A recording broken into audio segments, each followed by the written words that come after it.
Talking at a school is tremendously important to me because whenever I go anywhere, one of the messages I emphasize, whether it's to bishops, to priests, to parents, is that an authentic Catholic education is the future of the church, and we need it. And a school like this is tremendously important, not just to you and your families and how your own life unfolds, but to the church. And so I am so grateful for places like this. So tonight, I want to tackle a topic that is difficult for a lot of parents, but essential for us to understand about. And that's social media and the whole digital world, and how to help our kids navigate that. Because the world has changed. And it's changed even since many of us started on social media, right? Facebook. And one of the problems with social media is that it changes so rapidly. And so for us adults, who many of you are probably on Twitter or Facebook or something, because it's a great way to connect with family or friends that you haven't connected with in a while. But we can assume that the paradigm of social media for our children is what we experience. So if you were on Facebook, you choose your friends, and it's more of a controlled environment. And yet that is so last decade, and there's so much that has happened since then. So you may be familiar with many more of the platforms that are out there, the different ways that people connect across the miles globally. You can connect with anyone, really, almost any place in the world. But this image looks kind of orderly. It's still sort of an adult perspective. This is more what social media is like. You know, it's a riot of stimulus coming in at you all the time, whether it's messages or images or different possibilities, the curiosity, the continual change. It just comes at you fast. And so one of the things that as parents we have to have is a sense of humility, a realization that there's a lot that we have to catch up on or that we may not understand, but we have to, because our kids will be way ahead of us, and what they need is for us to really be the gatekeepers. So I want to talk about a sort of a roadmap tonight, where I'm going to go. I want to touch on why we care. Why does it matter to parents what happens on social media with our kids? And then what does that landscape look like? What are the things that we need to be watchful about? And then what's coming over the horizon, and how do we help our kids? So your responsibility. Many of you have heard some of the language that you see here. The parents are the primary educators of our children. In fact, the church says it's an inalienable role. We can delegate it, for example, to educators, to people who we need their help to come alongside us, to teach our children, to help form them. But ultimately, that responsibility rests with us. So what does that entail? So again, when we turn to the church's teaching documents, and these quotes come from the Compendium of Catholic Social Teaching, which is a collection that pulls from a lot of the other church documents, but it's a convenient collecting of writings from the church. So obviously, the parent's role begins with religious education and moral formation. We kind of know that. And certainly we can imagine how what they see on screens is going to affect their religious education and their moral formation. But we have to understand more deeply that education is meant to be an integral education, which means when we consider what our children need, we have to begin, as Stephen Covey said long ago, with the end in mind. We have to know why we care about their formation, why they need to learn certain things. And it's because God gave them to us to form them, to raise them, but ultimately they are His. They belong to him, and they have a destiny that's not here. It's heaven. But it's our responsibility, at least while they're minors, but even, most of my kids are grown, and we still are guiding. We still have a parental responsibility, although it looks a little bit different when they're adults. But certainly when kids are school age, it falls on our shoulders to make sure that their formation, the influences in their lives, are such that it's going to help them to gain what they're here for, which is eternal life. What else do we need to know? That taking on that responsibility, that role of educating our children, has to be grounded in love. Everything has to be rooted in really loving our children as they are in this moment. And kids go through difficult stages.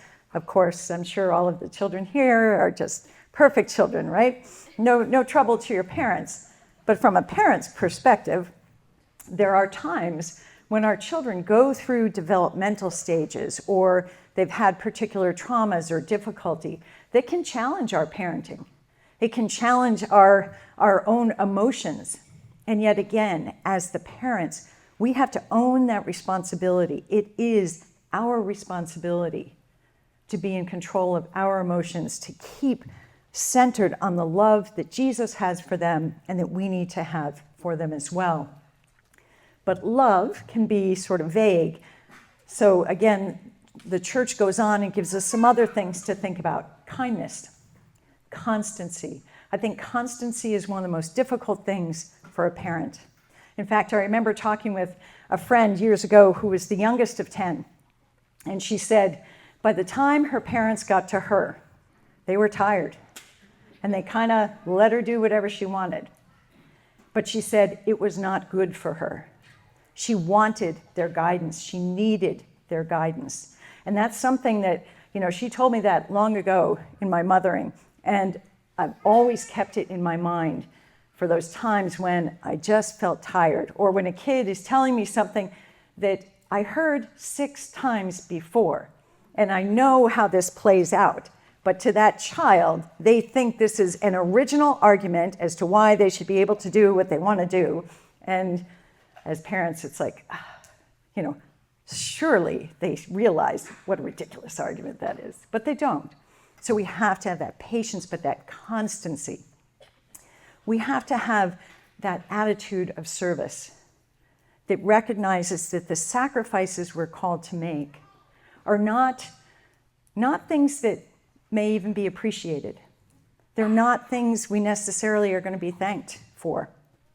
But that's not the point. I often think of Christ on the cross. Father, forgive them, for they know not what they do.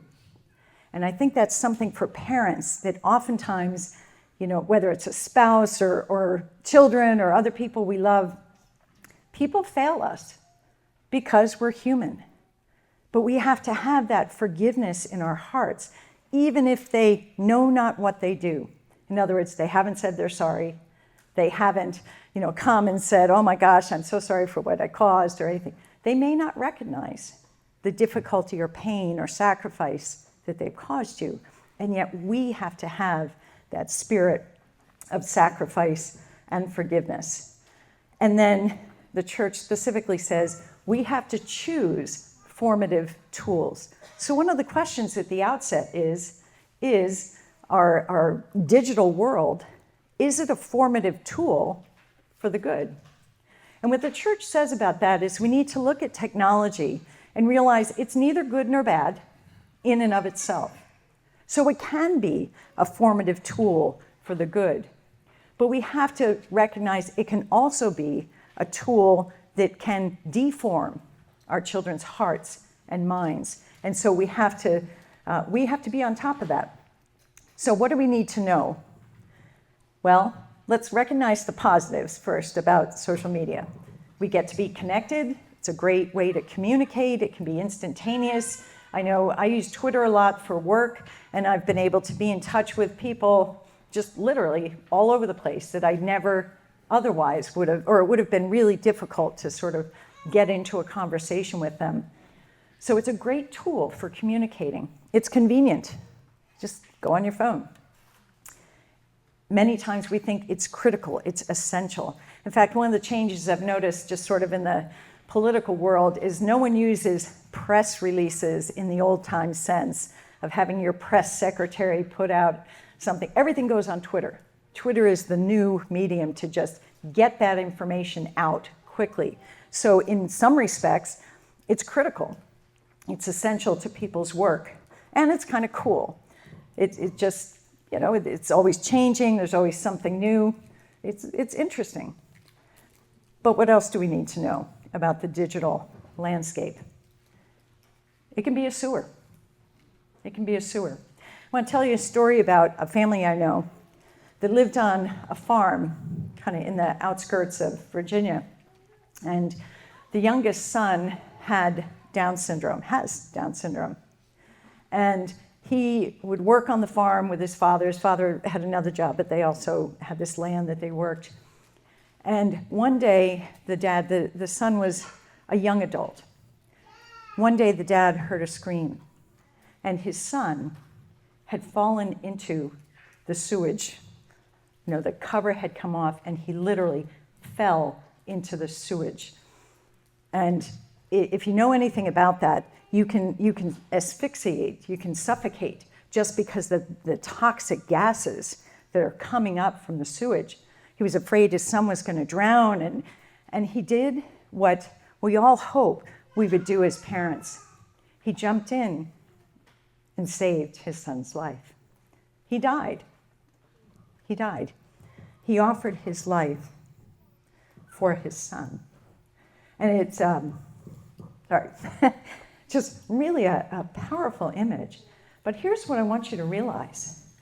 Guarding our kids in this social media world, it really does come at our kids with the force and power of sewage just coursing through a pipe and just coming at them in a way that can asphyxiate, if not their life, certainly their spiritual life. Do we have the courage? Do we have the love to plunge into this, to take it seriously, to do what it takes to make sure that our children are not sucked into a toxic environment and lose their life or their soul? So how do we do that? What are some things we need to know? Well, there are a lot of dangers, you could say. I'm going to run through some of them and I'll come back to them. But I think people tend to oversimplify the digital world, and they say, well, the dangers are really predators, bad people who are out there, or it's spending too much time, or maybe you get exposed to content that's not good. And it's really a little bit more complicated than that. First, the algorithms, and I'll go into that in more detail. But basically what you have to understand about the algorithms behind social media is that it's not so much what you think your child is choosing to do. It's how the algorithm reads what they do and what it decides to send to your children. So it's like a hunting, a targeting of our children or us, just based on the first initial clicks. So that's something that we have limited control over, but we need to realize that it's there and be able to take it into account. It concerns time, how much time we spend, when we spend the time, how we use the time when we're on it. So time is a factor. Misinformation. You know, I encountered this over the years talking with young people at high schools and whatever. They hear something or read something on TikTok, or they see a meme on Instagram, or they get a Snapchat story that has some fact that then they take as true. And one of the things that sticks in my mind is a conversation of some high schoolers who were having. They were so sure that weed, for example, pot, was not addictive and not harmful. Why? Because it was all over the internet. They heard it, they knew it. It was the authority of the internet. And it just wasn't true. When you look at the data, it's not true. But they get sucked in because they get a piece of information and they don't know what they don't know. False beliefs. Sometimes things are put out there. For example, that Catholics are homophobic, or that the church hates fill in the blank. And it's put out there as if it's true, as if it's a fact.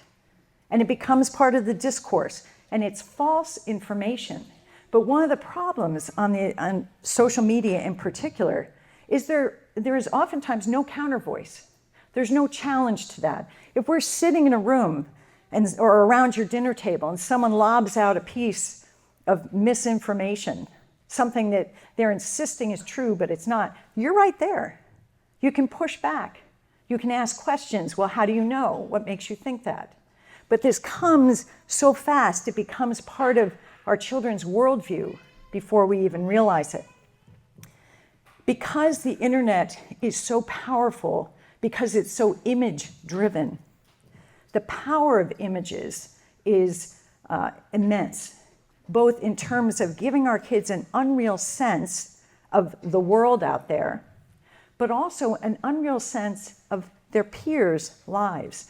So one of the things that psychologists, when I talk to them about this issue, one of the things that they say is it is really damaging when young people are on social media and they're looking at everyone else's account or their pages, and everyone looks like they've got a perfect life.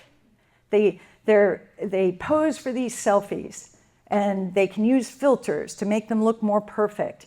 And they spend so much time curating and projecting this perfect image. And then a friend or someone else comes and looks at it and they think, oh, well, that's how they really are. That's not how they really are. It's a false image. And so that's damaging both for the young people who are constantly comparing themselves to false images, but also for the young person who loses a sense of who they really are. Because when you're constantly worried about the image you're projecting, it's hard to figure out what's authentic, what's really true about me. What do I like about me, regardless of whether I get likes or follows or whatever. So those are some things that are problematic from a psychological and a formative sense. Social media's very structure is problematic because it encourages us and our children to measure our ideas, our appearance, our posts, our sense of self by whether other people like it. Because everything is built on getting your number of followers up, getting your likes, getting your shares. It's all built on getting greater and greater followings of others, as if that's really the measure of our worth or of our ideas. And it's a false way to think about ourselves. In fact, in the spiritual life, one of the problems in the spiritual life is when you measure your sense of who you are by others. Your security is placed in others' opinions of you. That is the structure of social media. So it's conditioning our kids not to have a grounded sense of who I am, why I have dignity, why I have value, just because, but rather to be constantly measuring it according to what other people think, how they react. This same process then opens people up not only to being bullied, but to becoming bullies. And so one of the things that's interesting when you look in the psychological research on bullying is that kids who are bullied become bullies. Some of it's a self-defense mechanism. Some of it is, how they make it through. But some of it is they just become conditioned to relating to people in that way. So the bullying phenomenon is a double-edged sword. It hurts the person who's the subject of being bullied, but it hurts the bully as well because it changes their moral compass. They lose empathy. They become very self-focused.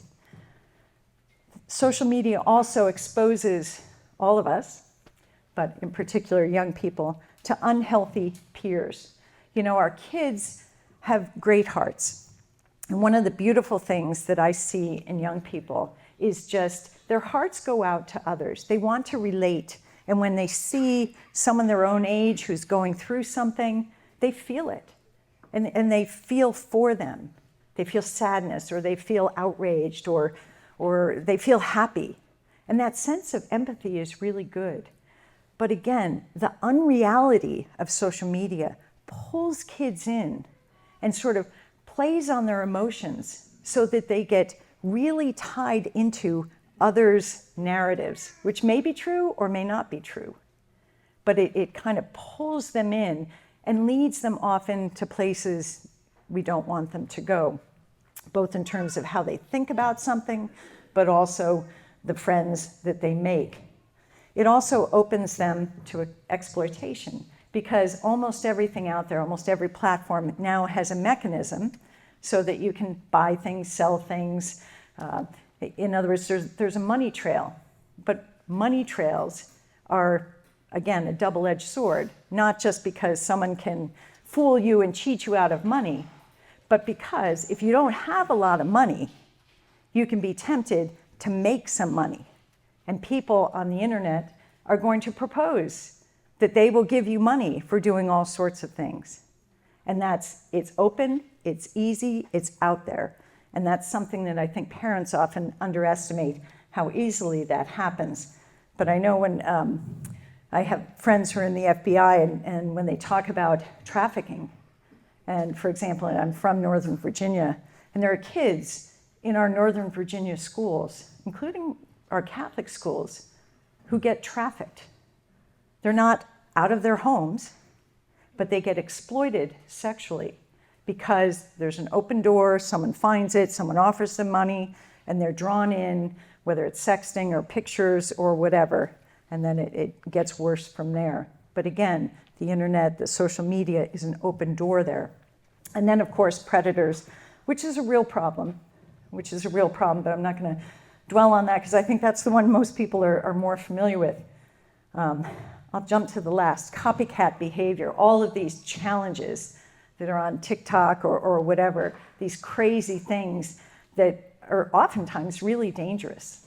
But this culture where everything is lived sort of out in the open for show, and they're constantly trying to get reactions, it encourages kids to engage in copycat behavior, which can be really problematic.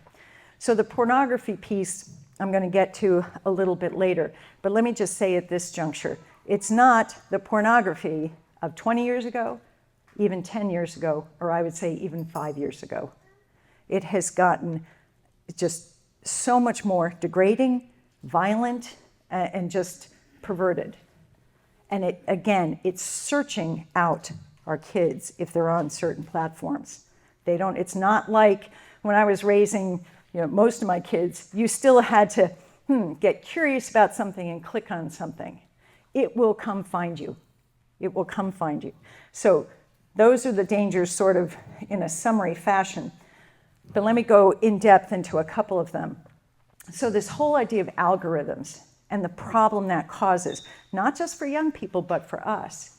We know when these platforms were designed, and there were hearings, and there was a whistleblower from Facebook, or Meta, as it's now called, but there were extensive hearings on Capitol Hill.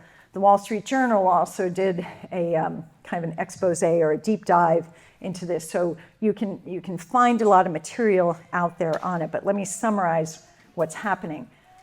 This social media is like our town square. But town squares, excuse me, kind of in the olden days, were just open spaces. And anyone could walk in, anyone could say something, and then you walk out. Nobody controlled that open space. And in fact, part of First Amendment law was that if you create that open space, you have to be even-handed about allowing anyone to say whatever they want to say, short of inciting violence or defamation or something like that. But what we have is a digital public square where we all come to have conversations. And yet, who controls that public square? For-profit companies. Believe me, they have figured out how to make money by having you come to their public square. And one way they've done that is by building into the very structure of how you engage with these platforms an addictive component. So the algorithms are made so that you will, and structured so that you will come back for more, that it will serve up. If you show a little bit of interest in something, it's going to serve more and more of that content. So they're driven for their own reasons. And that's something we have to keep in mind. The fact that something is easy on these platforms is a calculated move. There's a reason.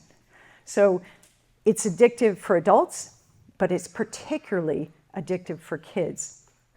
These internet platforms manipulate us.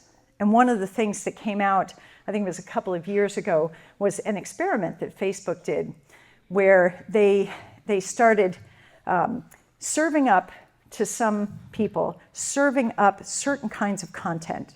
For example, content that would make you sad. And then they tracked, if they served up more of that kind of content, would you start to exhibit, by your search behavior, signs of depression and signs of becoming more and more sad? And could they reverse engineer it? And the answer was yes, they could, and yes, they did. That's what they did. It was a vast experiment, manipulating people's emotions by what they gave them and what they wanted them to feel more of.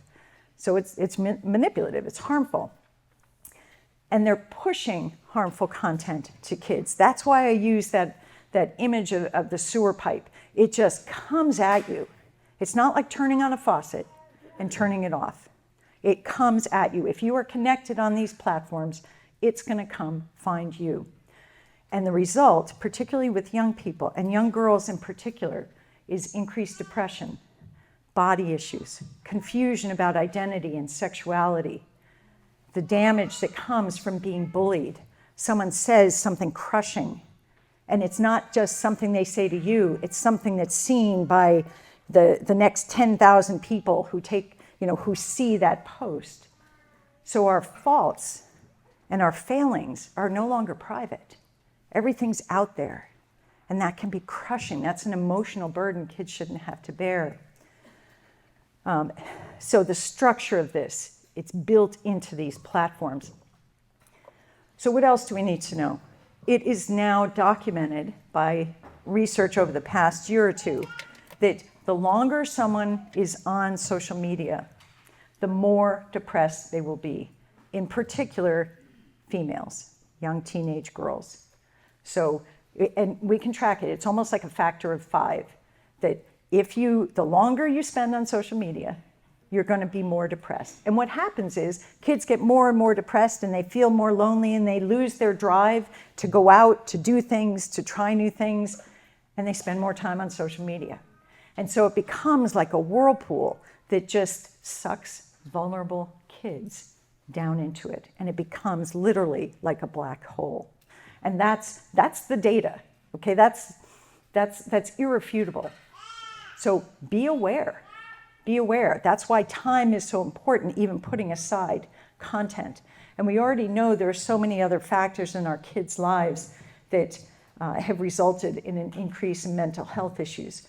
But we can track suicidality going up when these social media platforms really took off. The same thing with depression, anxiety.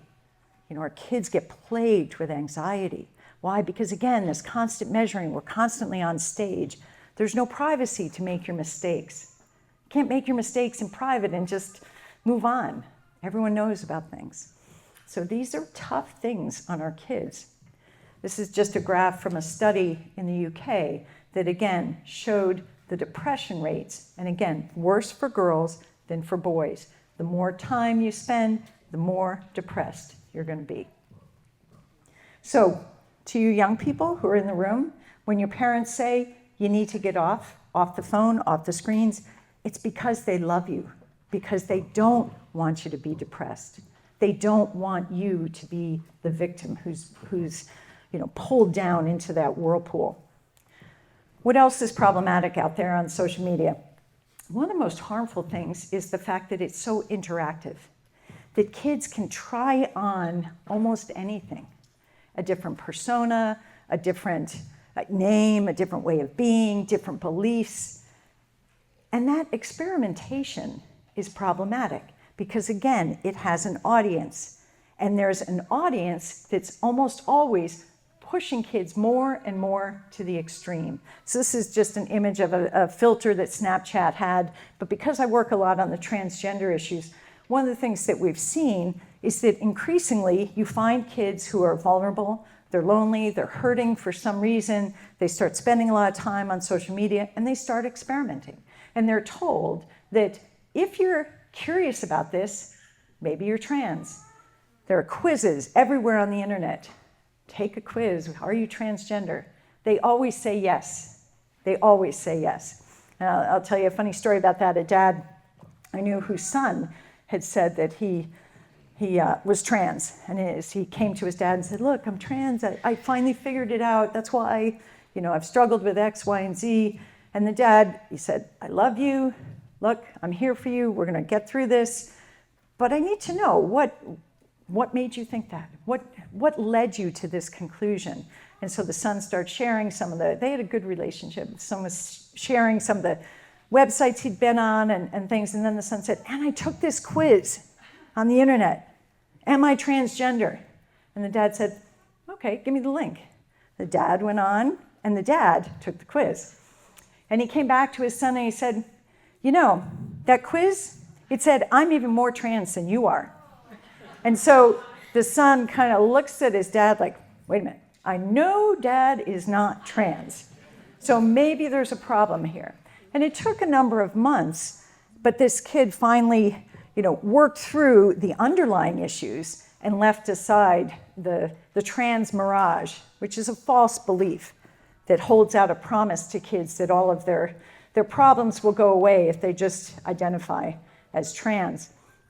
With boys in particular, we're seeing a strong correlation, not proven by research yet, but definitely anecdotally when you talk to people who've experienced this, just a correlation between those who engage in a lot of fantasy platforms, whether it's anime or manga or who knows what else is out there, and they start living in a fantasy world. And it's very appealing to kids who may be on the autism spectrum, kids who maybe feel shy or who are uncomfortable or don't like something about themselves. Why? Because on these platforms, you're encouraged to use your imagination and be who you want to be. And so very often kids will try out, boys in particular will try out a female persona. And all of a sudden, they're getting a lot of that positive feedback. And for the first time, they're feeling really confident and really popular and like, this works for me. And it's very confusing. So all of this fantasy stuff, when my kids were little, would read fairy tales and fantasy literature, and it captured their imagination. And that was a good thing. But our imagination, because it is so powerful, has to be fed and formed by wholesome things. So when our kids, when their imagination is captured by things that are harmful in and of themselves, or that lead them to false beliefs or to damaging beliefs, that's when we get into trouble. And so I caution you, kids who are into the anime, the manga, the fan fiction, all of that kind of stuff, it's not a healthy place to be. It's not healthy. It's like, and you have to think about the internet sort of like a neighborhood. When I was growing up, my parents would say, especially when I first started driving, it's like, you can go there, but you can't go there. Why? Because that's a bad neighborhood. And everyone understood you don't go in the bad neighborhoods because who knows what, all sorts of things can happen. But the internet is different because those bad neighborhoods are everywhere and they come to find you. So that's the tricky thing about it. We see, particularly regarding the transgender issue, social media has become the means to pull kids into an exploration of this, to give kids a false belief that whatever they're experiencing, their doubts, their questions about who they are, that really the explanation is that if they would just come out as trans or non-binary or genderqueer or whatever, they're going to feel a lot better. They're going to discover their authentic selves. That's the narrative. That's the narrative. And you can see on YouTube, on TikTok, Snapchat, Instagram, all over these platforms. It's so visually oriented, and you see young people becoming tremendous influencers, even at young ages, where they come out as transgender, or again, genderqueer, or any label. They come out and they narrate and document their journey. They're going to change their hair, they're changing their name, they're taking hormones. Now the girls have facial hair, and boys start to look a little more feminine, they're taking estrogen. And they document this, all with that false narrative. Because remember, images are so perfectly curated. And our empathetic children, drawn by curiosity or a sense of care and concern, get drawn into these stories, and they follow along. And where do they lead? They almost always end with someone saying, okay, they've gone through this full transition and life is great. And then they disappear. Some of them recently who have gone through this and detransitioned. In other words, the whole transitioning thing is a mirage because it destroys your healthy body, and you can't change sex. Okay, so all it does is harm you and keeps you going in this false belief. And sooner or later, you realize that. And what we're seeing is the kids around the age of 20, 25, as they start to fully mature, realize, oh my gosh, what have I done? What have I done? And they detransition. That means they go off the hormones. But many of them have had surgeries of all sorts. But to their credit, a couple of them have become very vocal. They've gone back on those social media platforms and they've said, don't do what I did, because I can never get my breasts back. I can never get my fertility back. I'm so depressed, I don't know who I am. I've alienated my family. They go through the real life consequences of this. But those follow-up stories are few and far between. Typically what we see is these internet influencers are out there, and then they just disappear. Who knows? Who knows what happens to them? And then, of course, you have the predators. There are some, like this Jeffrey Marsh, this person with the lipstick here.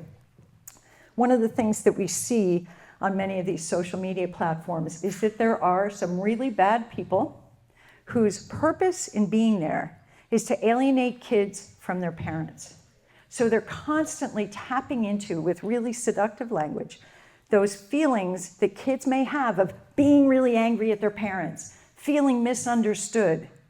And they feed them, and they will reinforce those feelings and say, your family doesn't understand you because they're transphobes, or they're homophobes, or they're racist, or who knows what.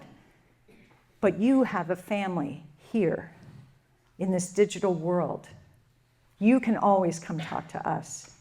We're your glitter family. And sometimes it moves on to actual in-person meetings. But the damage is done by those conversations, by that manipulation and that wedge between parent and child. So let me talk about pornography. And I think it is hard to overstate the damage that pornography is doing to our young people.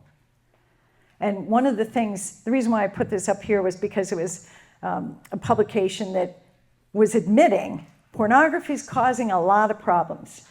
But when you're committed to sort of the progressive mindset that people can do whatever they want with their bodies and there is no morality, etc., you're constantly trying to find a way to make it okay.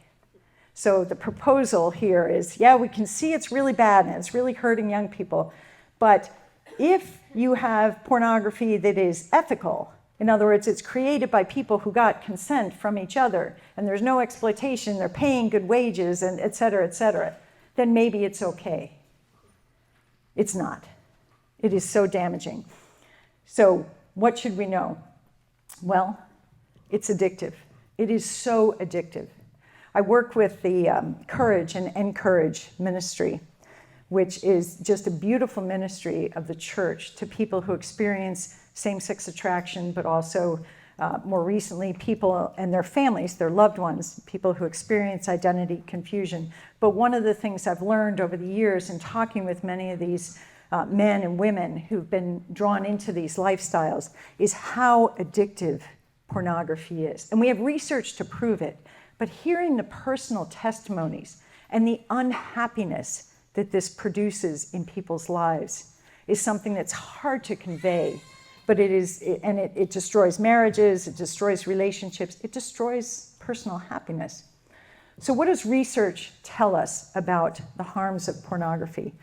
It literally rewires the brain's chemistry. It has an addictive effect that can be measured, just like taking drugs. And so it's built into the human brain to develop a craving for things that bring us pleasure, and particularly things that bring us a certain kind of pleasure. And so that becomes addictive. But the way the human brain is made is that we're constantly seeking novelty. So the addiction to pornography doesn't stay at one level. It gets worse, it gets deeper, it gets more violent, it gets more degrading.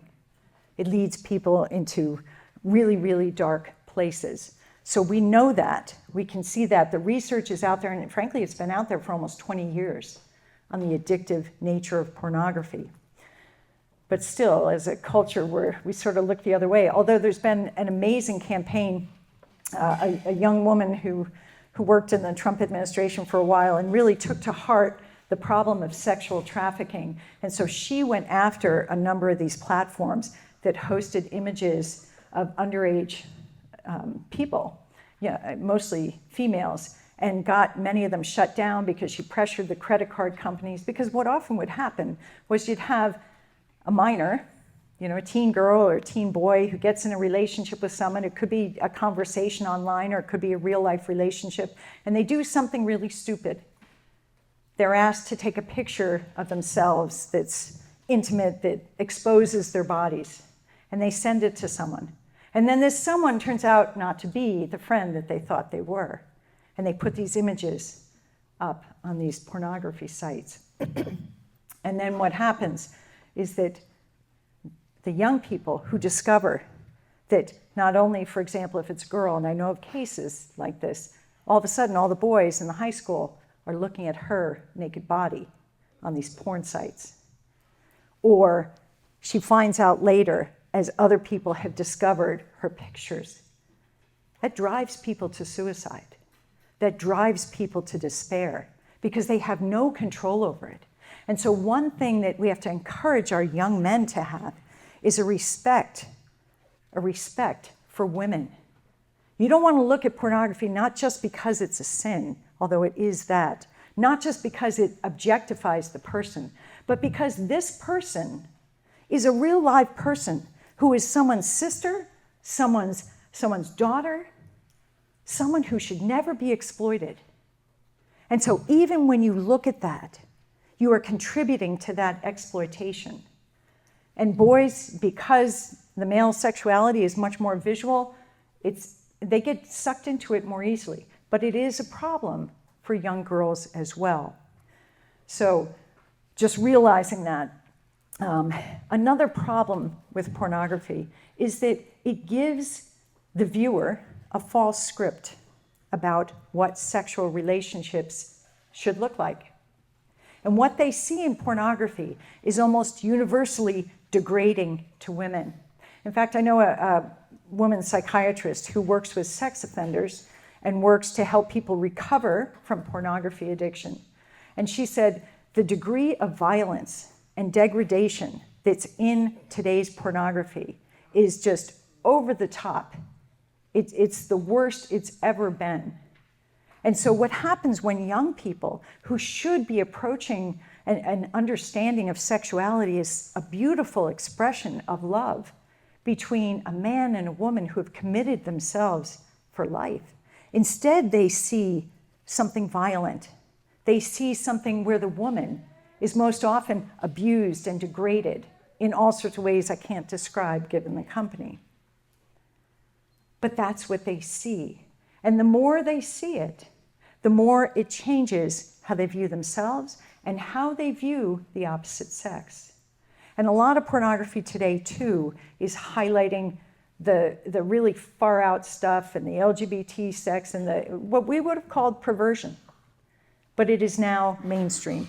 It is woven in there. So again, this is presented as normal. So imagine being a young person who's never seen something like that. You're naturally curious. You're drawn to the image of the body, of course. That's how we're made.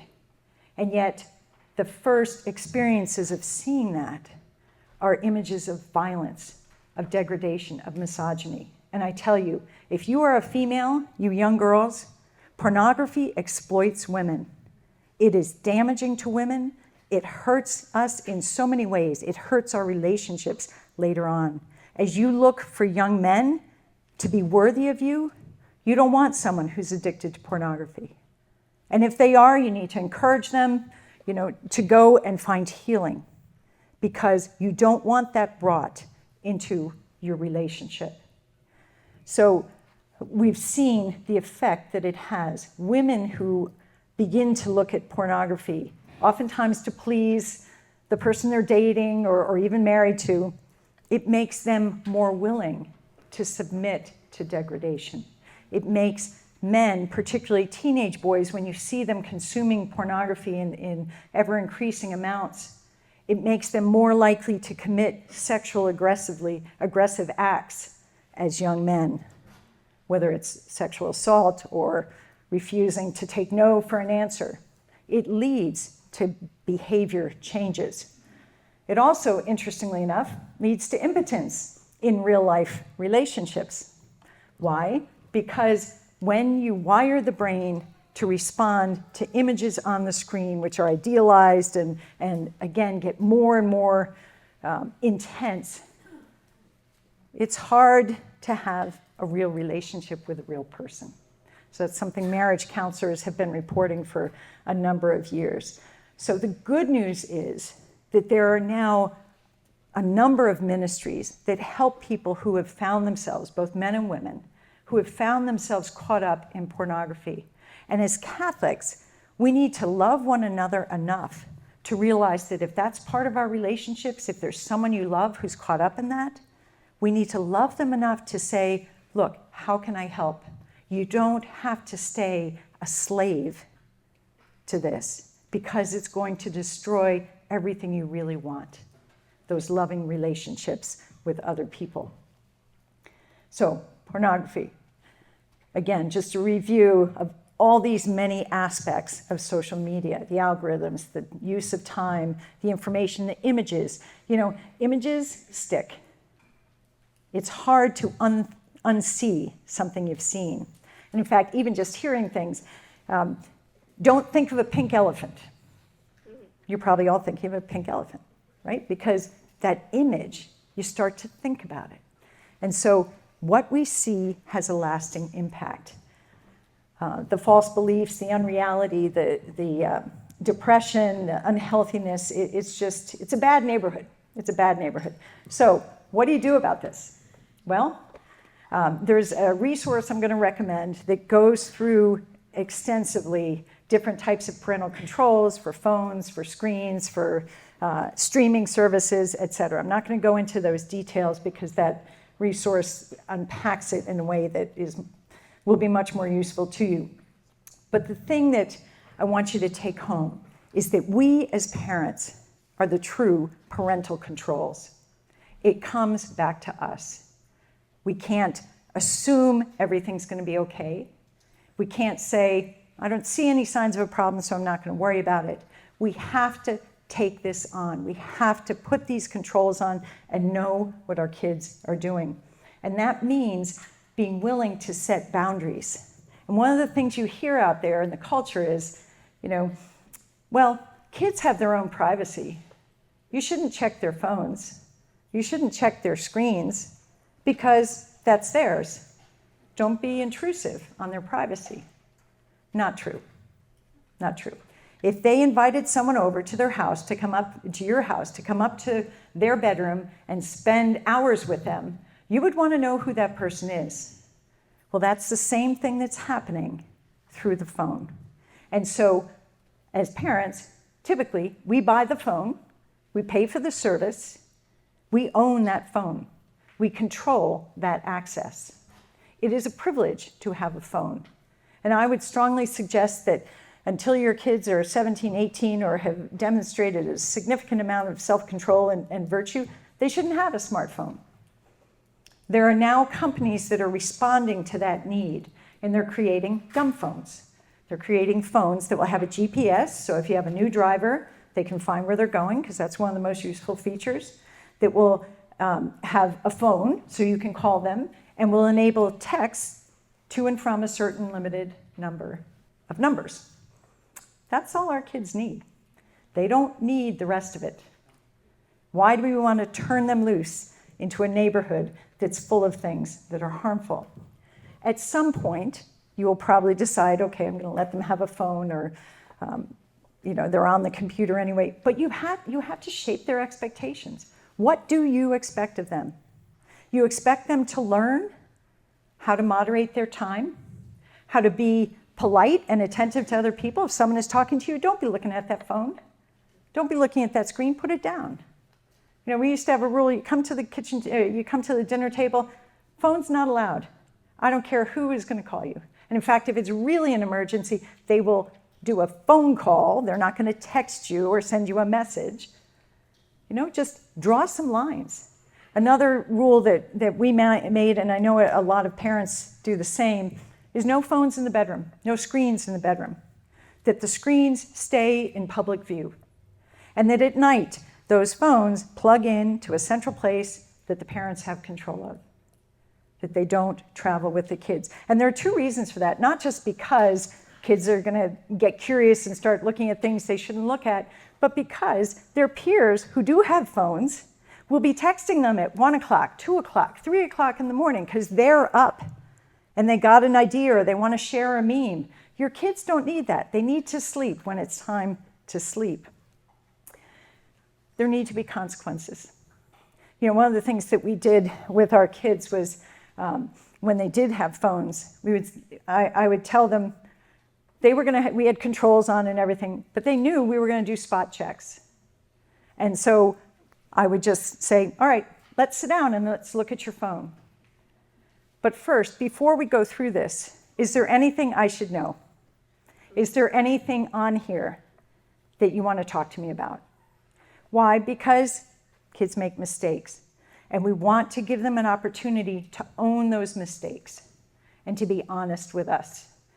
But on the other side, your parental responsibility is you have to know how to go through their phones. You have to know how to tell if they have apps that are going to encrypt things or hide them from view so you don't see it. Or you need to limit so that they can't add apps without your approval. But you have to be willing to do those checks. Why? Because we're not born perfect people. We're not born virtuous. It takes habit. We have to build up that strength.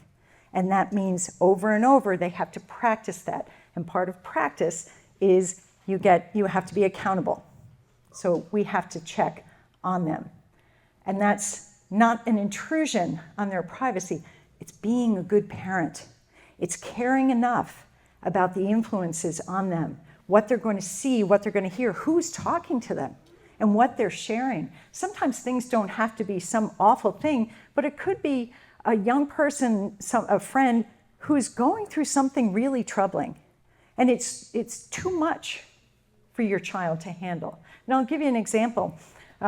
Around the neighborhood where we live, we had a situation a number of years ago where there was a spate of suicides, because suicide can be contagious. So there were a number of suicides in this one school. And one of the problems was that kids who were experiencing depression or were feeling troubled would share their feelings with another teenager who would feel like, I can't tell anyone because I'll be breaking their confidence. And they said not to tell. And yet, our children are not equipped to carry burdens like that. When someone is experiencing a difficulty in terms of sexuality, identity, suicidality, our children need to know they need to ask for an adult to be involved. Because if they love their friends, they have to realize this is something I cannot carry for them. I cannot be that person for them. This takes an adult. So we can only do that if we know who's talking to our kids and what they're saying. So again, that document that I'll share gives you some information. And be transparent. It's not like you have to sneak around. Tell your kids, be open. This is a tool. You earn the right to use it, and you can lose the right to use it. We have to be virtuous. In fact, one definition of a virtuous person is someone who does the right thing when no one is looking. So we need to be transparent, be who we're called to be. So this is the document. It's on the Ethics and Public Policy Center website. Ethics and Public Policy Center is the organization I work for, and we have a couple of people who are specialists in technology and policy. So it's a guide for parents. It goes into the kinds of parental controls that can be helpful on all sorts of platforms. So it's a good place to start. You have to do your work, but this will make it easier. And it's free, it's just a download. So some of the practical things, find someone who can help you to do this. If you run into a problem in your own family or with yourself in terms of internet use, just time addiction or the content or inappropriate relationships, ask for help. That's what the Christian community is for. When we keep things secret, that's when things fester and get out of control. So what's on the horizon? It's not better. I am sorry to tell you, but with all the emphasis on artificial intelligence and sort of virtual reality, everything is going towards living more and more in a virtual world, but with some of the tangible aspects, so it feels like it's real. And what it is a distortion of reality. Again, in working with people who are struggling with sexual identity, the whole transgender question, one of the things that is helpful in getting past those feelings and working on the underlying feelings is getting off the phones, but going out into nature, doing something hard that's physical, doing something, taking care of animals, have contact with reality, learn something, gain real skills, not just virtual knowledge and imaginary relationships. Do the hard work of having a conversation where you feel uncomfortable. You have to learn to read someone's face, not just interpret their emojis. These are things that are skills that are human skills. And yet, again, in the social media world, I hear time and again from people, not just high school teachers, but college professors, who say the young people coming in are just socially immature, socially awkward, unable to have a real-life conversation without pulling out their phone or hiding behind a messaging app or something like that. So it is critical for us as parents to know the landscape, to do our part, to take that responsibility seriously, but then to realize that the Lord God who gave us these children whom we love so much, loves them even more than we do. And we have to rely on that. We have to pray for our children, but we have to trust God and trust your instincts. When it feels like something's off or not right, you're probably right. So pay attention to that, but ultimately turn our kids over to God and rely on him, and he will not fail.